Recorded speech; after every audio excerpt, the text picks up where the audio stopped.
A prevention plan will only be effective if the organization is committed to preventing transmission of diseases by adhering to the recommended practices. Safety programs, policies, and procedure manuals must be implemented and upheld by the proper personnel. Prior to the start of the season, athletes should be given a presentation that brings awareness to skin diseases, how they are transmitted, and what their role is as athletes in preventing the spread of skin diseases. The article states hand hygiene is the single most important practice in reducing the transmission of infectious agents.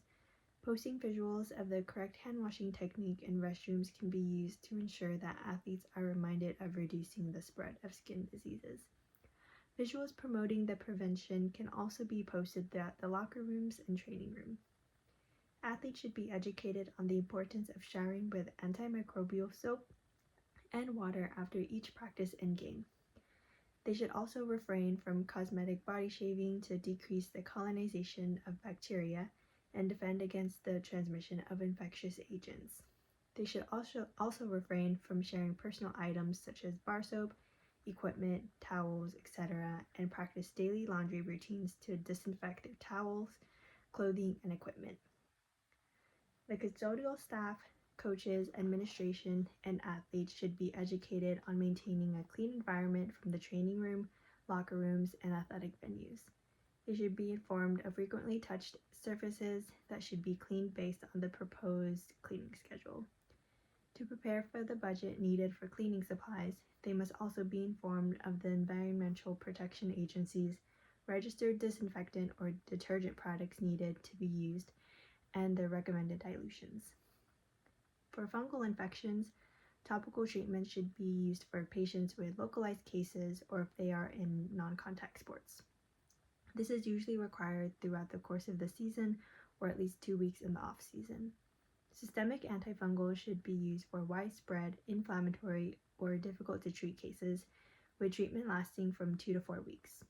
For viral infections, the two that are most prevalent in athletic populations are herpes simplex or HSV and molluscum contagiosum or MC.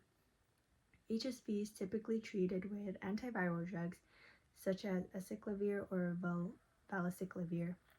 To return to competition, the NCAA states that the athlete must receive 5 days of oral antiviral therapy, and all lesions must have a dried adherent crust. MC has been treated through physical destruction of the lesions with a sharp curette to rapidly clear the skin and allow for participation.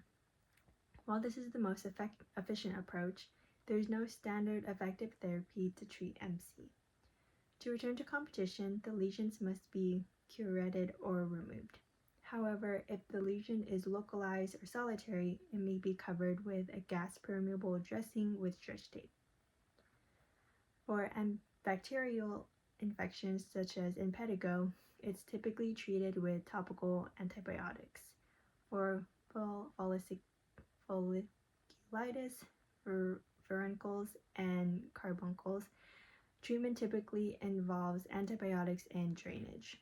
MRSA requires isolation of the athlete and referral to a physician with antibiotic treatment based on local susceptibility data. To return to competition, the lesions must be cultured and tested for antimicrobial sensitivity prior to participation.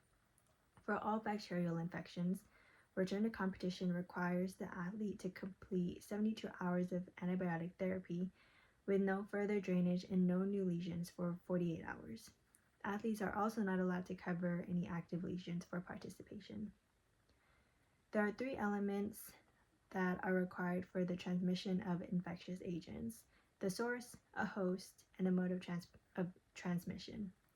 Transmission can be either direct or indirect contact, which are the most common, droplets, airborne routes, percutaneous or mucous membrane exposure. Direct transmission is when one infected person has direct skin-to-skin contact with another person, transferring the infectious agent. With indirect transmission, a susceptible person is infected through contact with a contaminated surface.